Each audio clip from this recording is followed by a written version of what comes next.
steering wheel. Lapse the steering wheel, yeah. Give him steering wheel. Hey, steering wheel. Somebody tell him to give it to him. Come on! Whoa! Your leg, my please. Your leg hip.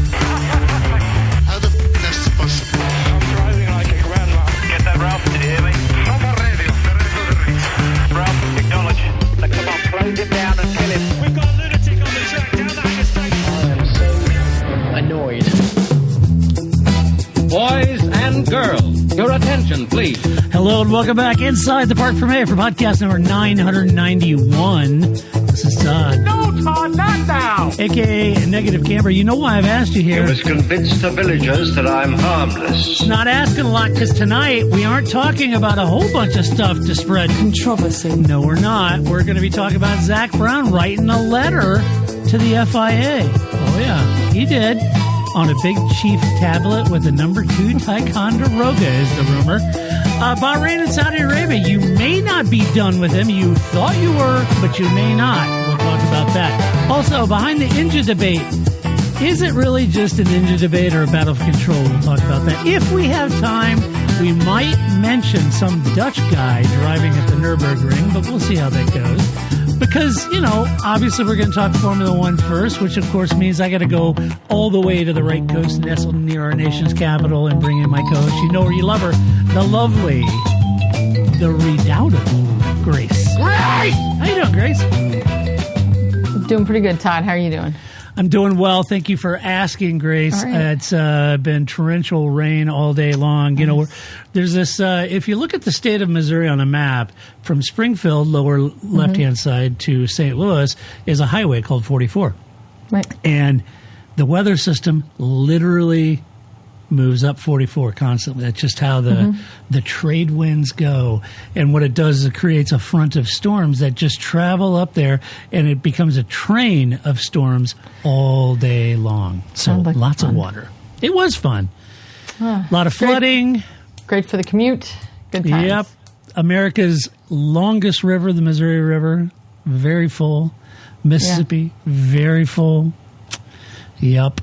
It's a thing, and if you're listening over in Taipei, I'm sorry that I'm talking geography in the middle of America, and I apologize. It's just where I live, man.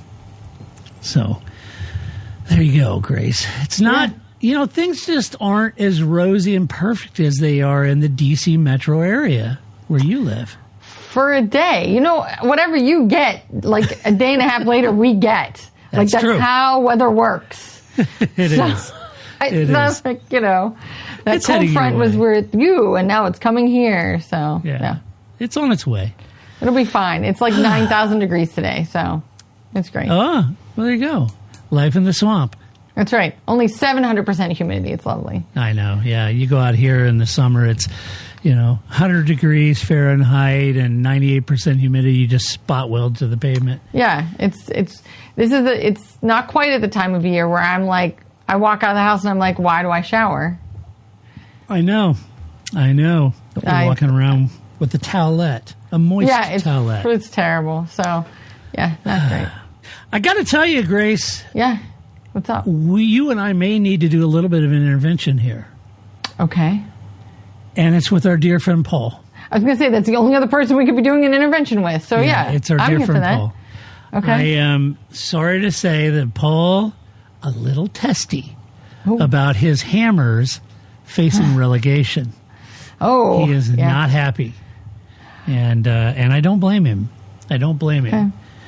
So you know, I'm sorry, Paul, and I'm sorry Arsenal 2 weeks ago or whatever, a week ago, had something to do with it. But you know, I don't know. I'll be sure to send him that gift package of Manchego cheese that he's always wanted. We may want to do that, and maybe send a Harry and David fruit basket over the holidays. That's right. Just to help him out there a little bit. Yeah. I agree. And now I understand why he's doing this like glass sculpture floral box thing. That was very impressive. I feel like we should maybe we should start having like a side quest podcast. We should. It's like you guys could do some music, some glass blowing. I mean, like, how many side quests do we have between the three of us, you know? I know.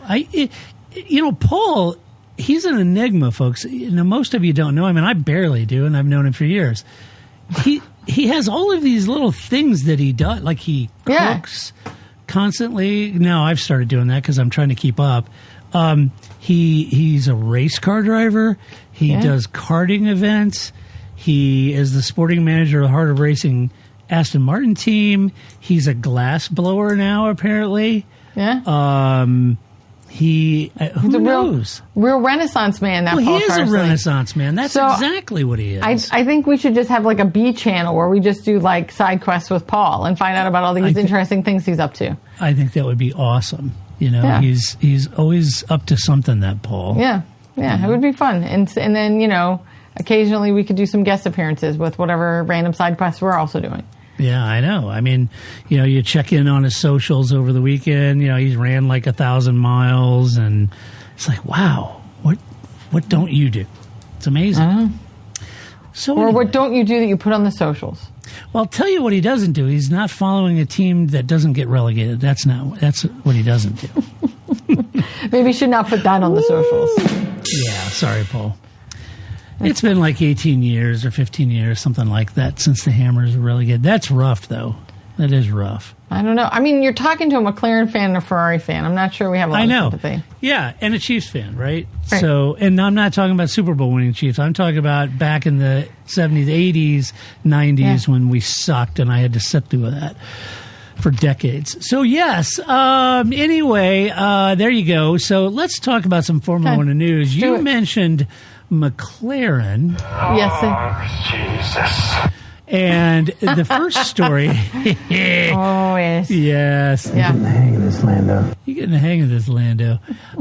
First, we're going to talk about your friend, my friend, and dear friend of Paul. Paul's Zach actual Brown. friend. That's right. Paul's actual friend. I've interviewed Zach 3 times, but I'm not an actual friend like Paul is. Right. So, our friend, Zach Brown, wrote a letter. He wrote a letter to the FIA president, Mohammed bin Sulayem. Dear sir, out here on the front. Sir. Dear sir, I highly object of that last... It's like Monty Python. Yes, exactly. And so MBS, as we like to call him, or Eddie Everywhere, he wrote a letter this week, formally outlining his concepts about common ownership of multiple competing teams in Formula One, i.e. Red Bull Racing Bulls. Right. That's the only one that exists. Now, the letter makes no direct reference to Mercedes and or Alpine. Of course not. But that's pretty much the rumor going around that the young and effervescent and spriteful Toto Wolff is thinking about buying Alpine or a portion of. Just asking for a friend? Just asking for a friend. If they would happen to do this, could I also do this? Could I also do this? That's right. So it doesn't specifically name him, but it focuses on the broader principle that co-ownership, like an A and B team, like Red Bull have, that structure and strategic alliances between the teams undermines the sport's integrity. Basically, is what he's saying. You know, regardless of who is involved. I'm not saying let's not argue. But I mean, if we had that, it would be a problem. Red Bull has it; it's a problem. It's a problem. I'm not naming names here. I'm just saying it would be a problem. I'm just saying. It doesn't matter. We're not naming names. That's right. Not naming and shaming. So the trigger of this whole letter really is the whole rumor about Alpine, right? That's the reported interest of Mercedes and Alpine, and that's kind of what is driving this. Like I think they were saying like a 24% minority stake or something. I'm not sure. From Otro. I don't know how you pronounce that capital investment company that owns them. But Ocho. Let's call it the Ocho. That's the most fun. Yeah, it's the Ocho. They also show air guitar, slippery stairs, pillow fighting. Ray gun breakdancing? Yeah, exactly. Yeah. See? Perfect.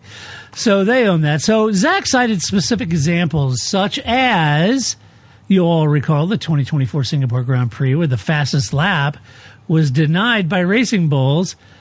And that was a title relevant point back then. And Racing Bulls late in the race said, was it D-Rick or somebody out on fresh tires, and he took the fastest lap? Yeah. At this point. He also cited Liam Lawson this year in Miami, conveniently moving well out of the way of Max Verstappen during the race. And he also flagged, now this will be interesting to a hip gal like you, Grace. Okay. He also flagged the absence of gardening leave restrictions between teams under common ownership, specifically referring to Laurent Mekies moving from Red Bull or Ferrari to Red Bull. So, you and I often talk about gardening leave. Yes. And with that, that's apparently, an issue, says young Zach. And Toto Wolff, you might not be surprised, responded saying Mercedes has no intention of running a junior team. MBS acknowledged during the Miami Grand Prix that ownership structures are under review. What does that even mean?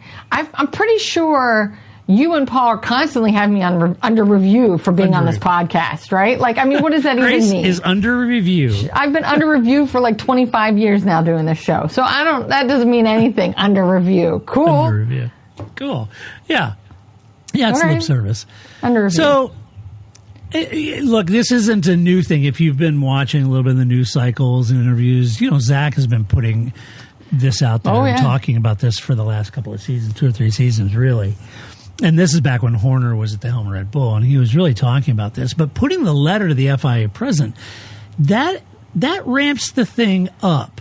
That's a significant escalation. It moves from just his paddock opinion into, now MBS has this formal letter, and it puts sort of regulatory pressure now in the equation, right? It forces MBS to respond to it in kind, to say something, and that's what he said. Or if he doesn't do anything, he'll end up being the guy who ignored a credible complaint from one of the sport's most important teams. And he doesn't want to be seen as doing that, right? Plus, Zach specifically said, as the PS, if you don't do this, you'll never touch Lando's hair again. Right. You can never fondle Lando's hair again. Just putting that out there. Your friend, Zach Brown. Yes. So, you'll get a prompt response. So, the Mercedes Alpine angle is sort of like I said, the immediate trigger that kind of started all this. But the underlying issue is really probably a little bit bigger. If you think about it, Red Bull's operated 2 teams for decades now.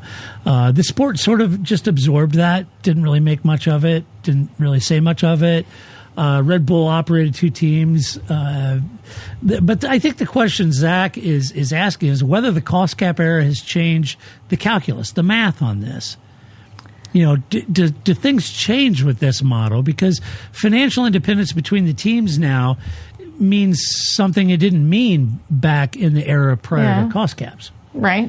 And I think that's kind of one of the elements he's arguing. I mean, he sort of said that every major sport, professional sport league, prohibits multi-team ownership to protect the competitive integrity of the sport, and Formula One just remains an outlier. And so he's calling on this.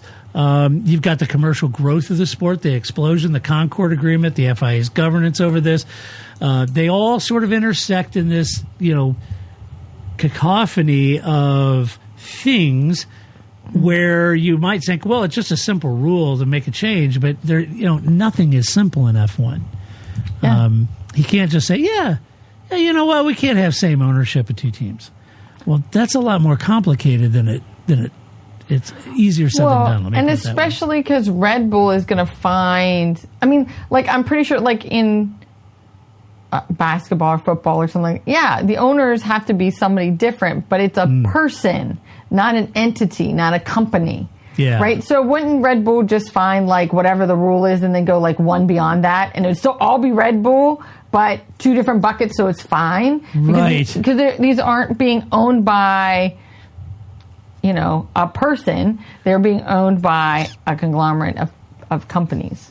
Yeah, Red Bull could just say, well, okay, we're going to sell the Racing Bulls to Helmut Marko. Goodbye, good luck, and good There you go. riddance. Helmut Marko, new owner of Racing Bulls.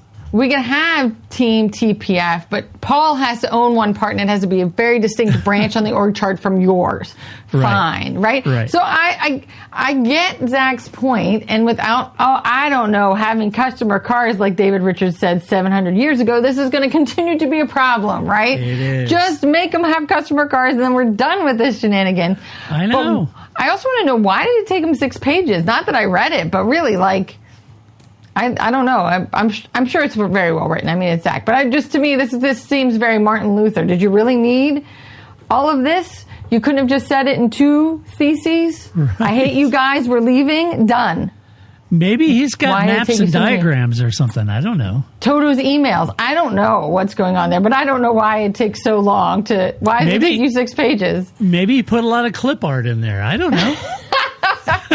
Who knows how Zach rolls? I have no idea. I like the idea of him sending him clip art. That's me too. Yeah. I'm going to go with that. Dear MBS, I'm sending this clip art of a letter. Yes. And I hope you find it in a picture of a well. So you know what it's going to be? It's like the old game show Classic Concentration, right? Yes. Where it's just like pictures, and you have to figure out what the phrase is from all the pictures. That's what he sent him. He just sent him a bunch of pictures, and he has to like figure it all out. Yeah, kind of like a ransom note. Yeah, exactly. And there's just like a guy walking like this with some gray wavy hair. Oh, that must be Mecky's. He has dark glasses. Like he's got to figure out who all these clip art pictures are. Right. That yellow guy, that must be Toto Wolff. He's very lengthy. I don't know, right? Like, oh my goodness. Right. Oh boy. But of course, this is going to be out now. Mm-hmm. Yeah, I mean, there's also a real politic dimension to this too. I mean, Zach leads McLaren, as you know, and they use Mercedes power units, right? If Mercedes acquires a stake in Alpine, which also runs Mercedes engines, folks, you now have a scenario where the engine supplier has equity in 2 of its 4 customer operations. And I'm not one of them. Whether or not that influences anything on track, it looks to be a conflict of interest, or so you could see Zach's point, could you not? I'm just saying, it's not me, so I have a problem with it. Yeah. So, yeah, so I was thinking, all right, so what's the skeptic check on this? What would be the assumption to attack? And I think one side of the coin to say, well, Brown's acting like a principal, like a team principal, and this is purely about a sporting integrity, and he's really driving that home. And he's saying, hey, I'm a team principal, I'm a CEO of this team, and the sporting integrity of the sport, it's important to uphold that. Cost caps have changed. There's a lot of conflict of interest is what he's pointing out. Yeah, and that's be one side. I guess the counterpoint, and I thought about this too, I thought the counterpoint was, well, McLaren is the team most likely to be competing directly with Mercedes for the championship this year and potentially next, right? And if Mercedes gains a second team entry, the competitive intelligence flow, technical development sharing, and political voting alignment on the F1 Commission, or however they do it, is all a move in one direction, if you think about it. I mean, Zach's not wrong that this is a principle worth defending, and I think he's right, but the timing isn't coincidental either, Grace. No. And the outcome he wants also happens to be a disadvantage for his direct rival. Imagine that. Imagine that, Grace.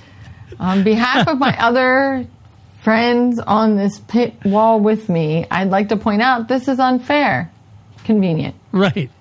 Very. Yes. Yeah. So, Grace, the section is this. So, does the FIA have the enforcement architecture to act on Zach's letter, or does it require like a Concord agreement change that all the teams have to ratify? And if Red Bull gets a carve-out for the historical structure while new deals are blocked, is that equitable? How do you see that going down?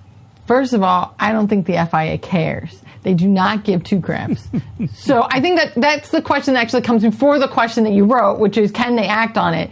The question is, do they want to act on it? No, they don't care. Whatever. They're at home going, what does it all mean, Basil? No. They would have stopped this a long time ago. Who throws a shoe? They don't care. They've moved on. This is not important to them, or we wouldn't be having this conversation. But again, Zach has to still say something. He still has to write a strongly worded letter, all 6 pages of it. I get that. Yes. Red Bull, I love the idea of them getting a carve out. That makes them sound like the Ferrari. What, do they also get extra money now too? Yeah. Oh, I was just thinking about it. I mean, when I was thinking of So Questions, I was thinking, well, I mean, could this really be sort of a grandfathered situation, right? They get a carve out because they grandfathered into this. They've had it like this for decades now, and maybe they get a carve out, but there's no new teams. Is that equitable? Because I think if they decided that way, Zach would say, no, they don't get to keep that and just all future. Equitable It's not equitable. It's not equitable. Not for me. I don't care if it's equitable for Haas. I don't care if it's equitable for Alpine. It's not equitable for me. Right. I don't want this. Don't care about Flavor Flav. Don't care about Laurent Mekies. Yeah. No, that's right. So I don't think they'll do anything because, again, it isn't. Okay, so first of all, the idea of having a B team before Red Bull, that's always existed. It's just we kind of didn't talk about it, right? Yep. We kind of all kept it on the down low. I mean, Mercedes or McLaren used to have a relationship with Force India. This isn't Ferrari with Sauber. Right. So this isn't, in a sense, new. But what became new is that Red Bull was, like, out in the open. Like, they had a significant other and a side piece, and they were open about it, as opposed to everybody else was just like, nope, this is my partner, and we don't talk about the side pieces. They were open about it, and everybody was like, whoa, you can't do that. And so now, 10 years later, Zach is like, whoa, you got to get rid of the side piece. And they're not going to unless the FIA stops them, and the FIA is not. And I don't know how Red Bull, as a conglomerate entity, wouldn't just find some way around it. That's why I was thinking about some sort of special carve out or something, because this would be very difficult to unwind. And it's interesting also, Grace. So Wolf says that no junior team. He said, well, we don't have a designer for a junior team. Have that. Okay. Alpine says no junior team. Okay, fine. But minority ownership creates like an influence, even without operational control, even if you have minority investment in there, right? Yeah. So what is the actual threshold the FIA needs to draw, and can it be drawn in a way that's legally enforceable? That's what I'm questioning. Is one side of that is, if they didn't buy the majority of a team and they were minority, can the FIA draw a line? What percentage? Can they owe 20%? 25%? Just to that line. 15%? Yeah. Well, how much? And if I own 15%, would I have influence on the team versus 25%? Right?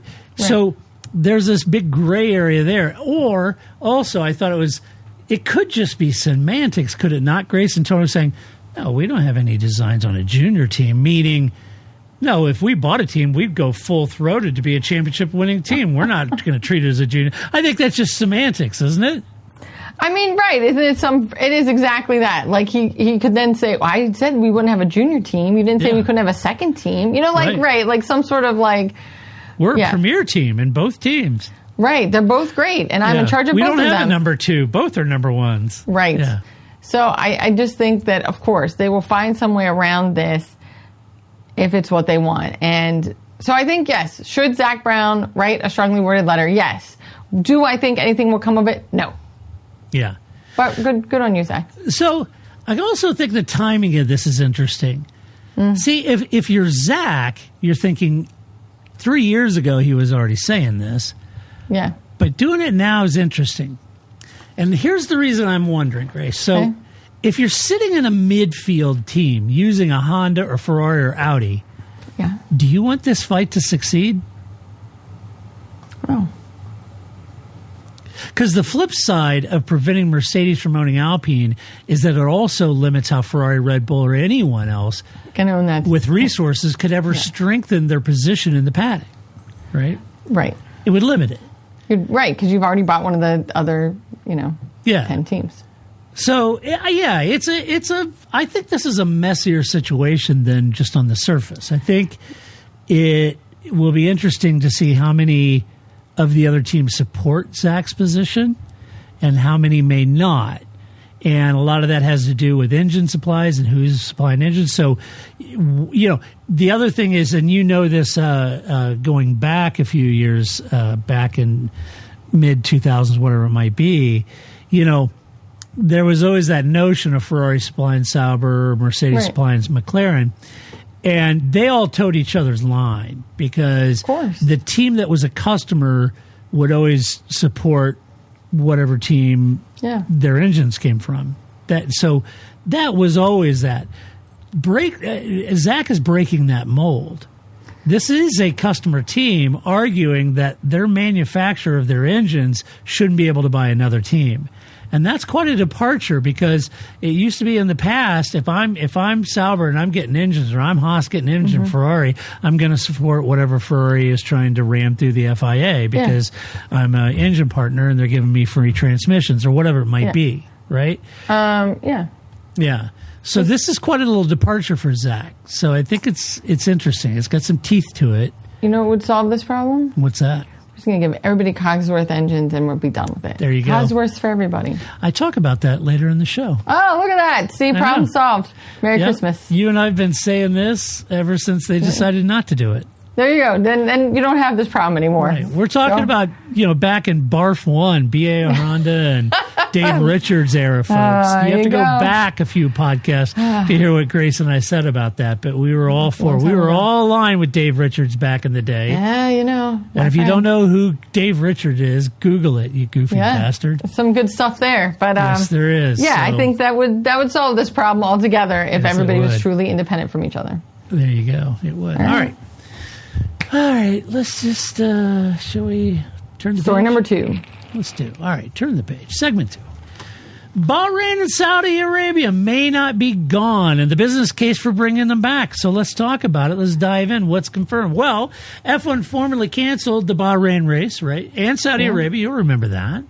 And that's all, back in March. That was all due to the Middle East conflict and what's going on there, and the regional fallout from the Iran war, and all the really dangerous stuff going on. So it made perfect sense. The official language was careful. They just said that the races would not take place in April, but the door was left open, and then they just kind of got silent after that. And a lot of people said, all right, well, does that mean they're going to try to jam them in at the end of the season, or what? And they just didn't really say much about it. Fair enough. That's because they need their money.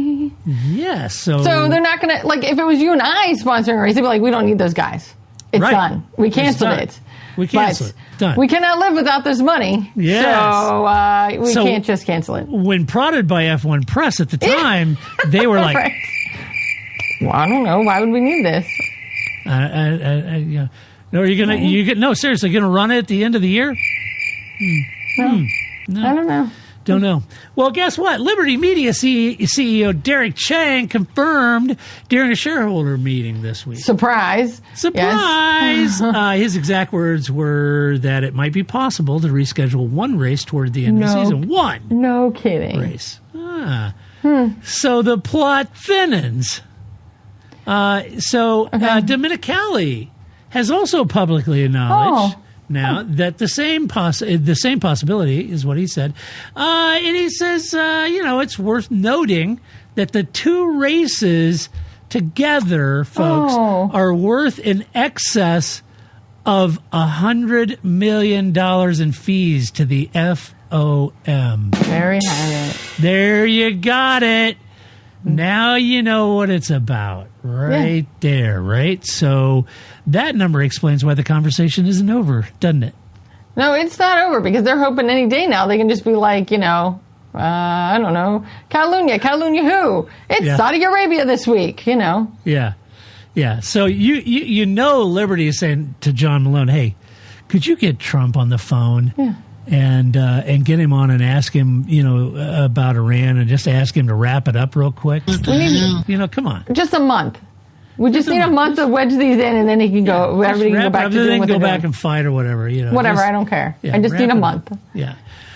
Yeah. So found that interesting. The most realistic time frame for this, Grace, would be late September. There's a window there. The slot doesn't require any reshuffling of other events. However, Grace, it would create 3 consecutive triple headers. I'm going to die. In the final third of the season. I don't leave my couch. I'm going to die. That's a terrible idea. This is horrible, this idea. I don't have to go anywhere. Why? Right. 3 consecutive triple headers. That's a terrible idea. I think if that happens, Paul may quit the podcast. Yeah. He'll just I'm done. I'm not talking to you idiots that much. Forget it. He's just going to sit there silently in a box, right? He's over this. That's nuts. That's not. But And money. I did a quick thing. And if I'm wrong on this, folks, correct me. I still think some of the team's equipment is still stranded in Bahrain. I didn't see anything, any news stories about it being released or them getting it back. We need to talk to Ted Kravitz because Ted always mentions Freight. where the crates are going after each race and which crates go where. So he probably knows. He knows. I mean, I have no sense of where the crates from Australia end up going, but he often mentions that that they have 3 sets of everything going around the world at any given time. So yes, I don't know. I'm sure he knows. Ted would know. He follows that stuff. He's an inquiring young British man. See, I'm representing. Right. See, I got there. You go. Jack See on tonight. I think, but Ted would know. Paul. Yeah, but you're right though. I mean, there's probably some amount of lost luggage out there that just isn't where it's supposed to be, and the teams have just had to write it off, right? Because who knows where that is or where it will end up. And they're just hoping it doesn't end up in enemy hands at this point by Ferrari's ending up at Red Bull or something like that, right? Yeah, McLaren's ending up at Mercedes. Ooh. Oh, what's this? Huh. Oh, look at this very short technical manual. Huh, how did this get here? How'd that get there? Interesting. I'm gonna open this up right now. Huh, very interesting, per se. I think that's a problem. It is out there somewhere, and this is, and not only is it a lot of money just to race there, but all the teams, most of the teams, have Middle Eastern backing, right? Yep. So it's not just including your team.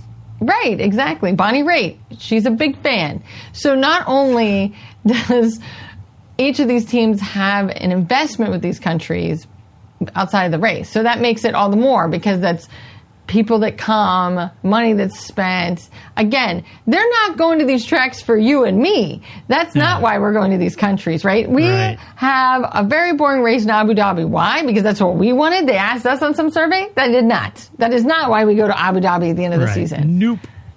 No.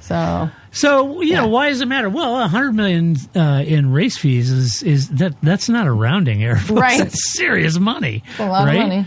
In a season that opened with geopolitical disruption, Liberty steps in and says, hey, that revenue to support the growth narrative that we've been throwing out. We said that the F1 grew, the F1 grew 53% year over year in Q1 in 2026. So adding more races back kind of protects that annual report, if you know what I'm saying. Nod, wink, wink. Not races from Germany. No. Not races from the UK. We want more races from the Middle East. Nothing. Specifically. That's right. Yes, exactly. There's also a bit of a competitive consequence to this, that I kind of feel like I didn't see discussed much. And the whole ADUO program where the engines that are X amount of percentage underperformance, they get these couple of windows to upgrade their engines, right? Yeah. So the ADUO engine review period was reconfigured around the calendar change. So if a race is added back into September, it falls inside that second ADUO evaluation window, and that changes the data set used to determine which manufacturers get to catch up or don't. So I think there's a competitive consequence to this too, if I'm honest. I mean, the teams that benefit from the ADUO is going to be paying attention to which circuit gets added and when, because that could put them that data set within the ADUO period. That will be factored in by the teams because they're much smarter than I am. So I think that's interesting. Yeah, smaller teams, I think the logistics, Grace, these small teams, man, it's not like small teams, like you get scale with small teams where Haas doesn't pay as much freight. They got a ton of containers too. It's expensive to do this. And I think that the logistics are genuinely punishing. 3 triple headers on the team's freight increase. All of that's added back in. So, and then finally, why I kind of feel like it matters, the geopolitical dimension is real, and genuinely unpredictable. You could say, okay, we're going to make a decision to go back in September. Well, all of that requires a security assessment. No one at FOM can make that unilaterally. The FI has to weigh in, the teams have to weigh in, the drivers, the people, everyone has to feel comfortable. You remember the first time we were going to Bahrain and there was all that conversation with Bernie, and there were drivers saying, I don't know that I feel comfortable. And so there's a lot of moving parts in this. You just can't say, yep, doing it in September. Yeah, no, I agree. And especially because, you think of the drivers or people that are known, like that's a lot of risk one is taking, right? And we don't have the wit of Bernie to be just like, oh, Jensen Button, those are just some eager fans, right? They weren't there to steal your shit. We don't have the wit and wisdom of Bernie Ecclestone to cover over all of this, right? So, it's isn't a little kerfuffle in the Middle East going on right now, and I'm not sure that it is going to be solved, kerfuffle-less, in a short amount of time. That certainly hasn't happened yet, so I don't know why it would happen anytime soon. So I don't think you could really plan around that. I think it'd be difficult to do that. Yeah. Even, the promoters, everybody has to be comfortable with it. I think the assumption on it, you say, hey, it's just one race coming back. It slots in neatly into September without really disrupting any other races in the second half of the season. Seems to make sense. I think the counterpoint to that is that, adding it in September, you run 3 triple headers to close the year out. And team personnel are already stretched across a 22 race calendar that includes 3 sprint weekends. So adding a third Middle East round is just one. And even just one of them is just, I guess at that point of the year, these people are dog-eared. They're worn out. They're also trying to manage an ADU upgrade. You got championship battles that are much more sharp at that point in time. You got cost cap compliance. There's just a lot of pressure. And that's assuming the war ends tomorrow. Yeah, right. Right? So, I get it that calendar-wise it works. And maybe you could make it work personnel-wise. But again, I don't leave my house and I'm like, this is terrible. I'm going to die. I can't imagine if I actually had to be a part of the circus and go to these places. So it's just a lot for something that you're not going to be able to plan. Right. I think that's the other thing too, right? Like if we knew tomorrow everything was back to how it was before, okay, fine, we could make this work, we could figure it out. But I don't see that happening. Neither side is willing to back down. That's never really going to be great for a quick solution. Right. So I got to think, Grace, if F1 adds a race back and it falls in September, speaking on racing purely, does that change anything meaningful about the championship?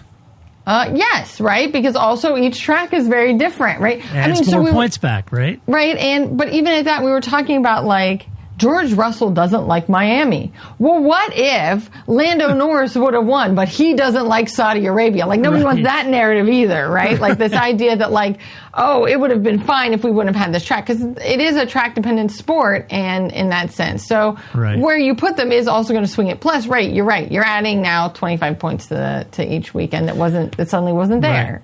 Right. Out of nowhere. So then I was thinking the $100 million figure covers the FOM revenue. That's, hallelujah. But what does it cost the grid collectively to operate a 23rd race on short notice? In a region with ongoing uncertainty? And who's actually doing the math before the announcement? Yeah. There's a lot of math to be done there. A lot. Is that just going to be Stefano and a calculator? How does that work out?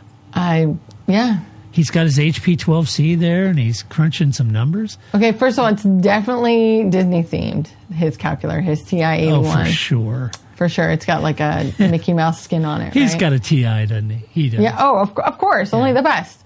Yeah. Only the best for good old Stefano Domenicali. But yeah, I just, none of it's easy. I think that's the thing, too, is that these calendars, there's a lot of time spent on where races go. But there's also a lot of money being lost. And I think if this races were, if it was Silverstone, everybody would pitch a fit because it's Silverstone. It's a classic track. And how can we not be in the UK? But none of this kind of stuff would matter. Right? Right.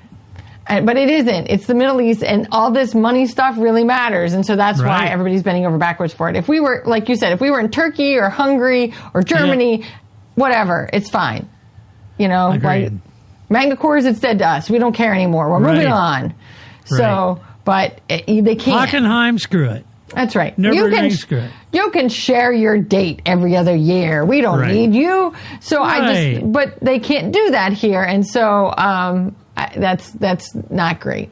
And they're going to try to figure it out. And this is going to be, I think they're just going to, I'm sure that Abu Dhabi has something in their contract that they have to be last, right? So like, that's why I just think that they're just going to have like a half season or start the 2027 season at the end of 2026. So that Abu Dhabi is still the last race, but it's kind of like having, kids at the end of the year. You still get the tax write-off, right? Like, so we're going to start the 2027 season in December of 2026 so we can get these 2 races in so we get, what I mean? Like, I could see some sort of weird finagling so that Abu Dhabi still gets to be last, which they are contracted to be, but we still get Saudi Arabia and Bahrain in this year. Right. That's funny. Well, watch this space, folks. Who knows what's going to happen? All right, that's good. Let's go on. Sharpen up your calendars. Yeah, your calendars, your calculators. Segment 3 for this podcast is Behind the Engine Debate is a battle for who controls F1. You thought it was just an engine debate. It may not be. So, what's confirmed, Grace? Well, as we mentioned last week, we talked about it. An online stakeholder meeting on May 8th happened. We talked about that last week. And they agreed in principle that the power unit balance from the current 50-50 ICE and ERS split is going to be approximately 60-40. Right. And they all kind of agrees to that. 60 in favor of the ICE or the combustion engine, 40 for the electric. And now, the FIA technical director, and this is really coming off the back of what we discussed last week with Eddie Everywhere saying that by 2031 or whatever, it was going to go back to V8. So, FIA technical director Nicholas Tambazzi said this week that F1 needs, and I got to read this, I want to make sure I get it right, folks. Okay. Said this week that F1 needs to protect itself from the macroeconomic direction of the auto industry. His exact framing was that the sport cannot be a hostage to manufacturers deciding whether to participate based on their own strategies. And let me continue reading. I'm sorry, but I wrote all this down. The 2026 engine formula was itself a compromise designed to attract manufacturers at a moment when F1 faced the prospect of only Ferrari and Mercedes supplying power units. Honda returned, Audi entered, Red Bull powertrains launched with Ford backing. Those decisions were made on the assumption that the 50-50 hybrid architecture represented the direction of travel for road cars. That's right. MBS has raised the prospect of a V8 or naturally aspirated formula for 2030 or 2031. The FIA holds the unilateral right to set the regulations for that cycle because the current manufacturer contracts expire at the end of 2030. So that's why he's saying in 2031, he said, well, those contracts are in 2030, 2031, it's going to happen. That's when it's all going to change. That's when it's going to change. So why does all that matter? Well, I think a big conversation is really being run here with the championship that's already shown the strains of the formula it was built on. Yes. Right? This is the very formula it was built on, and we're only a few races this season, and your knees are buckling already. Yeah. The 2030 engine decision is not really an abstract future problem. It's really happening now, folks. It's a live negotiation.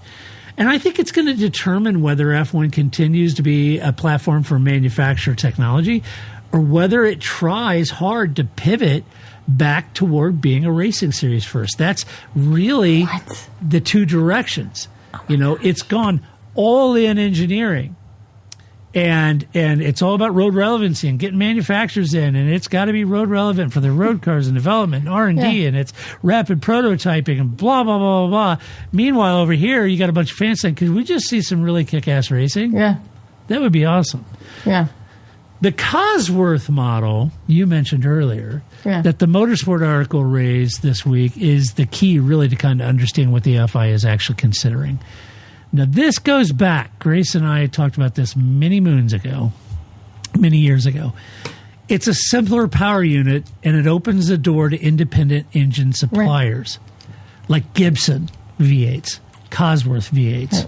It opens the door to much more affordable engines by multiple different really good Mechachrome, really good racing engine manufacturers, not just Ferrari, Mercedes, Right. and that kind of thing, Honda. So that's what it does. Independent suppliers mean customer teams, and are no longer really politically dependent on the manufacturer supplying their power unit. That shifts the voting structure on the F1 Commission in ways that benefit the FIA and Liberty Media at the expense of Mercedes, Ferrari, and other factories that are currently supplying the entire grid. That's why this is a much bigger issue than just saying we want to go back to the V8s for the sound, right? It's more than that. Meanwhile, on the other side of that coin, you got Audi and Ford, who entered Formula One especially because of the 2026 hybrid architecture. Right. A pivot now to a simpler or less electrified power unit for 2030 is effectively could be seen by them as bait and switch, right? I don't think it could be seen as. It is and would be seen as bait and switch. A bait and switch. Yeah. It's 100% a bait and switch. You drug my ass into the sport, and now you're like, sorry, we're not doing that anymore. I'm out, right? It's 100% a bait and switch. Yeah, I agree. It's going to be hard not to be seen that way. Because as you said, it is fundamentally how the sport was currently. It's the foundation. It's the bottom of the Maslow hierarchy of needs, and you're just going to rip that bottom line out of it, and it's not going to fly. Right. I mean, Audi, they're burning through development cash to catch up. And Ford, they provide all the branding behind Red Bull's powertrains. They'd face a very difficult decision on what they wanted to do. Yeah. The manufacturers read the room. The 60-40 agreement in principle was unanimous precisely because opposing it publicly looks like defending an architecture that drivers, fans, and broadcasters are all criticizing. Their hands were tied. So to say that in 27, they threw us a bone. That's all they did. They threw a bone and say, okay, we'll go 60-40. Yeah. And all the manufacturers said, okay, we can do 60-40. But this isn't what MBS is talking about. He's talking about a complete change of the power unit. And then they're going to take their engines and go home. Yes. Yeah, I could see that happening. This is going to be a big, big issue, and it's about who's in control of this sport. Are we here serving at the pleasure of manufacturers to pay for the bulk of the R&D for this sport? And to contribute to the prize-giving gala at the end of the year? Or are we a racing series and our entire reason for being is to thrill our fans with exceptional racing sights and sounds? The first one. Agreed. Welcome to Formula One. Welcome to F1. That's just follow the money, folks. I mean, but that's the thing, right? Is that and that's what the teams know. That's why they're here. So I think that the manufacturer, the British media always uses the phrase, throwing their toys out of the pram, right? They're not just throwing their toys; they're throwing their whole engines, and they're throwing all the big stuff out of the pram. So, I don't think you can now suddenly say, oh, we're just not going to do that. Yeah, I agree. It's totally not what they agreed to. Yeah. I was trying to think of two sides of this coin. I'm thinking, what's the skeptic check here? So the assumption could be, look, what's the big deal? It's a simpler engine. It means better racing. We all know that. Lower costs and a more stable competitive field. What's wrong with that? The counterpoint to that, I was thinking, all right. And trust me, folks, I'm very much in the former camp. All right. So I'm not arguing. This isn't really what I would say, but I'm trying to come up with a fair counterpoint here. And I thought, all right, so the V8 era people that romanticize this era, it was also an era that Vettel won 4 titles in a row in a car that outclassed the entire field. And engine simplicity doesn't necessarily guarantee competitive balance, right? It might just change the axis on which one team dominates. Yeah. Simpler is not automatically better. It's just simpler, right? Right. One would hope a lot less expensive too. But on either side of that coin, as you and I argued back in Barf 1 days with Dave Richards, I was for customer teams buying inexpensive Gibson, Cosworth, Mechachrome V8s and go racing, because that's more cars in the grid, more racing, and more sponsors. I thought it would be great. Right. All the manufacturers, the big teams were against that. Dave was for it. I was for it. So I don't know. It'll be interesting to see if any of that manifests itself. If MBS has the attachments to drive this across the line, make these the official regulation chains, and even open up to new engine manufacturers, that would be huge. If he until they all leave, until Audi goes, and you know what I mean. Like again, you're just going to be back to Ferrari, Mercedes, and a bunch of independent engine manufacturers. Right. Cool. Who's going to want to watch that? So, Red Bull's making their own. Kind of. Why not? Thereabout. But I think come on, if a Cosworth showed up on that grid, you and I'd be excited about that. Yes, but again, would the money be there? No. No. Sadly, no. Again, they didn't ask you and I on some fan survey what we wanted. They looked at the money. Yes, true. And that is not going to happen. So, Grace. Yes, Todd. Tambasi said the sport cannot be hostage to manufacturer strategy, but is the FIA currently strong enough to commercially and politically to actually write engine rules that manufacturers oppose? The threat of unilateral rulemaking is powerful precisely because it's not used much. The moment it is, the manufacturers find out whether the threat was real or not. Do you think they have that sort of, call it, commercially and political strength? No. Right. Because if they did, they would have done it by now. And instead, they're just saying fluffy things like, oh, we love V8s and we can't wait until 2031 to bring the V8s back. Yeah. Right. If you really cared, you would have done it. And you can't. And Tambasi says, we cannot be hostage, but we are. Yeah. So cool. You can say what you want, but that is the deal you've signed up to, and you can't just change it now. That's just not going to happen. And so, yeah, you may want something different. You ain't getting something different. Right. Yeah, keep in mind, folks, and if you're newer to Formula One, you may not know this, but the FIA is, if not the largest, one of the largest revenue streams they have to maintain their existence is Formula One. Yeah, that's a great point, right? Yeah. Like, so if Formula One just tomorrow ceased to exist, it all goes. Everything goes. Yep. So the FIA needs Formula One, and they have a Concord agreement with Formula One, FOM, just like the teams do. It's like a tripartite sort of agreement. So just keep that in mind as well. So, Grace, if the 2030 formula genuinely opens the door to independent engine suppliers, along with the Cosworth model, what does that do to the power structure at the team principal level? The teams that currently rely on factory relationships for political alignment, technical resource sharing, and commercial support would be operating in a fundamentally different environment now. It would no longer be Formula One as we know it. They would have nothing, right? I mean, right? Isn't all your power? I mean, that's why we started with the Zach Brown story. If you move to the Cosworth model, you don't have the Zach Brown story. Right. The Zach Brown story doesn't carry a lot of weight.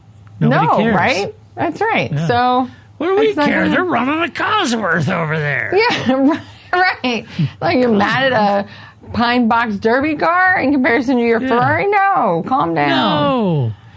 Come on. So anyway. So, no. It's not going to happen. Watch this space. I don't know. That's all I'm saying. I mean, again, as somebody who for like 25 years said Audi would never come into the sport only to be proven wrong, anything is possible. Anything is possible. But I don't think this is It may take 25 years. This is not going to happen. But it'll be interesting to see if it does. All right, Grace, let's do some Albon's cats, because that's typically what we do right now. We talk about everything sort of orbital F1, like Alex Albon's cats, but not directly. So, Grace, what do you got?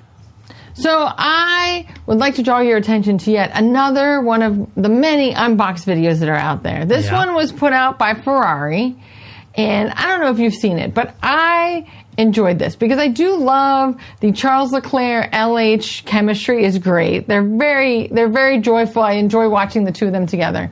So this is LH, Charles Leclerc, Fred Vasseur, and Marquez Brownlee of all people, MKBHD, playing ping pong, playing table ping pong with each other competitively because everything they do is competitively. And it's just great. It's so it's Charles and Fred and Marquez and LH playing against each other. And it's so much joy. And they're very funny. And I also love, so not only is it one of those like, wait, I know that other guy. He's not a Formula One guy, but pretty cool. There's that. And then Fred is like the coolest, hyper-competitive guy I think ever. Like, we're all used to sort of like bombastic, chest out, I'm the best and I'm going to win everything and you guys suck. We're used to that kind of like competitiveness. But Fred is kind of like the guy who is like quietly competitive. And at the end of the night, you're like, where'd my car go? He has the deed to my house. Like, he just went, you know what I mean? But it's just his way of his competitiveness is really funny to me. And I enjoyed that. And that he was really competitive in this ping pong game in a way that outdid Charles Leclerc, which I didn't think was possible because Charles Leclerc is outwardly very competitive. And so, I enjoyed Fred just being like, and he's just sort of like, like the other guys are like, working, and he's just like, just playing ping pong together. I enjoyed it. I enjoy, again, still that Charles Leclerc calls Lewis Hamilton LH all the time. It's just great. LH. And it's a joy. Funny. So if you need it's like Fred Vasseur is like, he's like F1's version of the Color of Money. He's like Fast Eddie from Color of Money. Yes. Total hustler. You're like, he's a hustler. And you don't even know it. That's the greatness of it. You're just like, I have nothing. I'm walking out of here barely with the clothes on my back. How did that happen? Yeah, that's great. Fred Vasseur, that's how that happens. And so that was some great peak competitiveness and very sort of random unboxed videos. So I'll put that out there for people to watch because we all know that I do love an unboxed video. And I do also want to draw your attention to the MotoGP race this weekend that was like, what happened? What? My God. My gosh, I watched it. It was like, holy moly, what is going on? So, Grace, first, give us an update. Have you heard anything about the condition of Alex Marquez and Johan Zarco? Marquez is out. He's out of the hospital. He had surgery last night. He broke his collarbone and a vertebrae, I think. Well, I did all that research, right? No, but I think he broke his collarbone and a vertebrae. So he's in a neck brace, right? And his arm is in a sling, but he did leave the hospital today. So that's a good sign. Okay. Johan Zarco is still in the hospital, but, did he break his leg?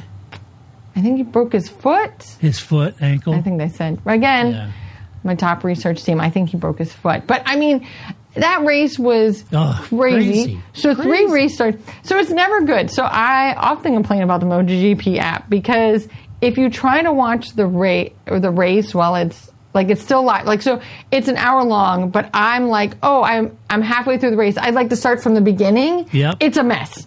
And it freaks out and you can't. And so I always have to we just have to wait till the end and it's done and then it's like a whole package and you can move freely within it. But when it's still running live, it freaks out. I hate that. Right. So I'm like, but it should be over. And then I'm like, what's this part 2? Oh no. Yeah. That's never good when a race Part that wasn't 2? supposed to have 2 parts has a part 2. And that part 2 is still going. And it's like, right. I don't, is it raining? I don't really know what's going on. That can't be great. So, there was a lot. And then there was six teams that had tire pressure issues. So I feel like poor Joanne Mir finally finishes a race. When was the last time Joanne Mir finished a race? On the podium because the race was crazy.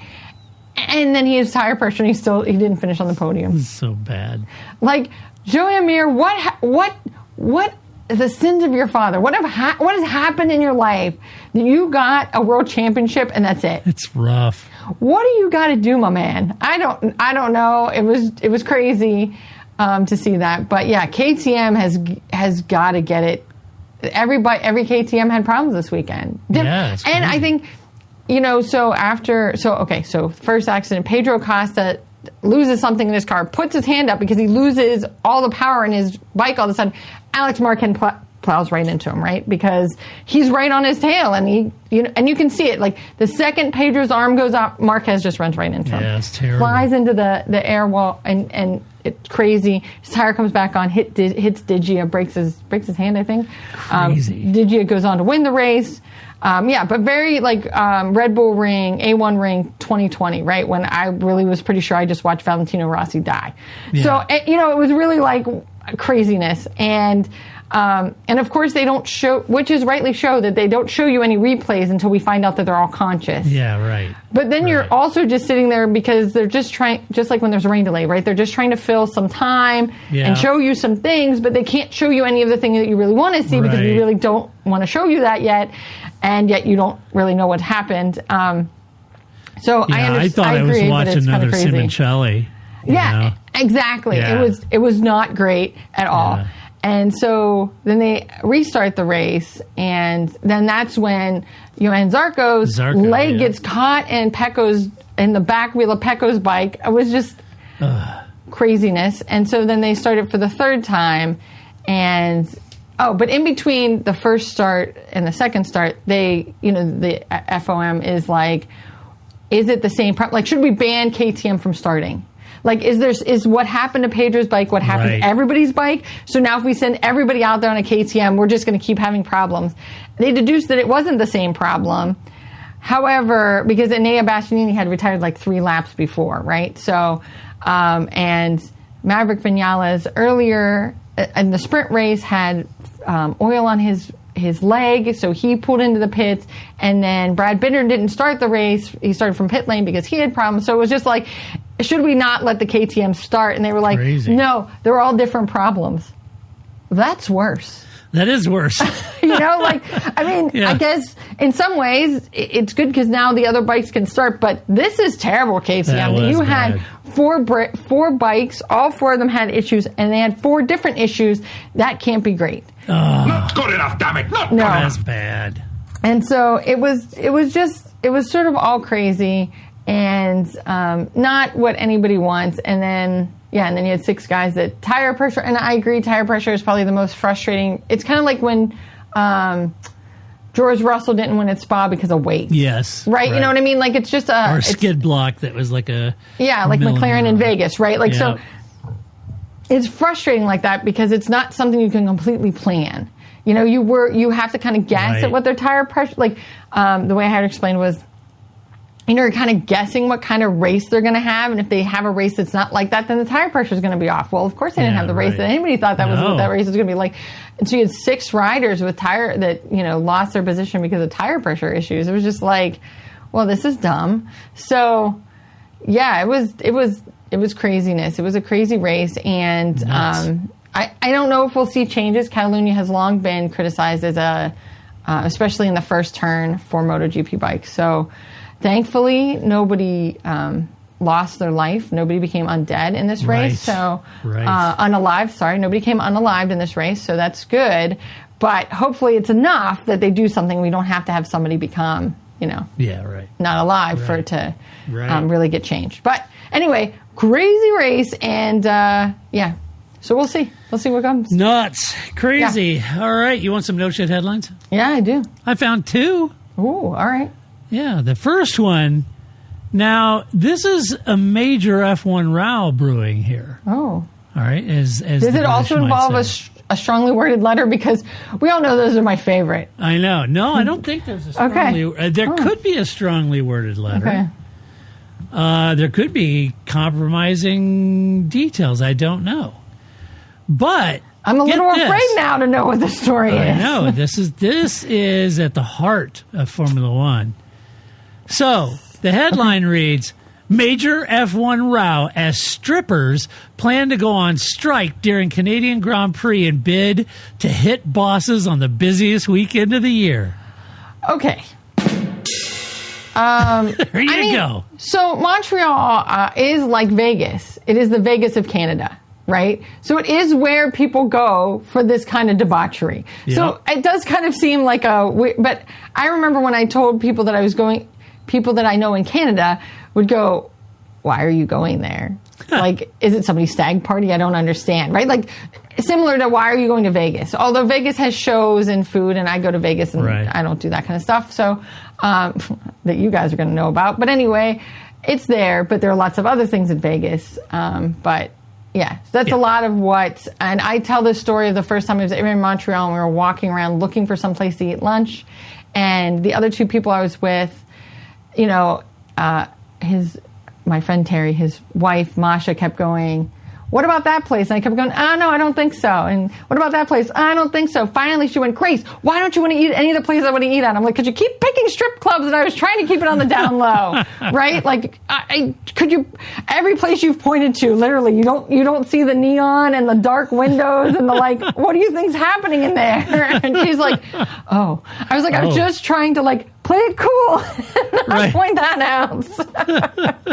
Maybe they have good chicken wings. I don't know. This isn't Atlanta. So it is a no shit headline. It is kind of a funny thing, but it is also Montreal. So I guess it kind of plays. It comports. Yes. Yeah. And then finally, headline says Michael Schumacher did things that weren't very nice. He had a very edgy side. Yeah. Yeah. Like half of the rule book is because of Michael Schumacher. Yeah, I think we all kind of knew that, didn't we? That was Jacques Clear, Charles Leclerc's race engineer. I love Jacques Clear. That's great. I'm glad he's still out there. I think we kind of knew that already. But maybe the kids don't know that, right? Like, so I think that's pretty good. And you know, if you didn't watch, 25 years ago, you wouldn't know that, right? And that's right. I mean, especially because, rightly so, Michael Schumacher is sort of like we don't talk about that. So. If it was Damon Hill or Jacques Villeneuve or, it's kind of like Senna, right? Like, we don't kind of talk about any sort of debauchery that Senna might have gotten into because he's unalive. So, and Michael's sort of in that gray space that we kind of don't, even though he's alive, we don't talk about that. So, so if you didn't watch 25 years ago, it also wouldn't be alluded to because we don't talk about Michael like that. But yes, Jacques Clear is 100% correct. Yes. Literally, like, if you looked if the rule books, had like citations of like why they were in here, I'm sure like 60% of them are because of crap Michael Schumacher did. So Right. Yeah, or McLaren. Nice, Ron. Yeah. I don't know what you're talking about. It's fine. Yeah. But, I just think that's great. And, Jacques Clear, he should get together with Steve Match, and they should write a book together. They should. That would be great. There's some great storytelling there for sure. Maybe get Alan Permain with them. They could be like 3 men in a boat. And that's right up Steve's alley. It's totally up Steve's alley. This would be great. It'd be perfect. I think I see that. And I think that would be a lot of fun because I think that is sort of what is missing. Because contemporary people can't talk about that, right? Like George Russell, I'm sure does debaucherous things, but he's not going to tell us that now. But those guys will tell us about stuff that happened, a long time ago. That's exactly. It's fine. It's old timey stuff now. We can talk about it. I agree. All right. Well, that does it for this podcast. That's what we think about the news. You let us know what you think about the news. And when I say about the news, about the whole engine thing. You could even tell us what you think about Max at the Nürburgring 24 and how that went. Not great. No, it didn't. 3 hours not from for him. end. Not good.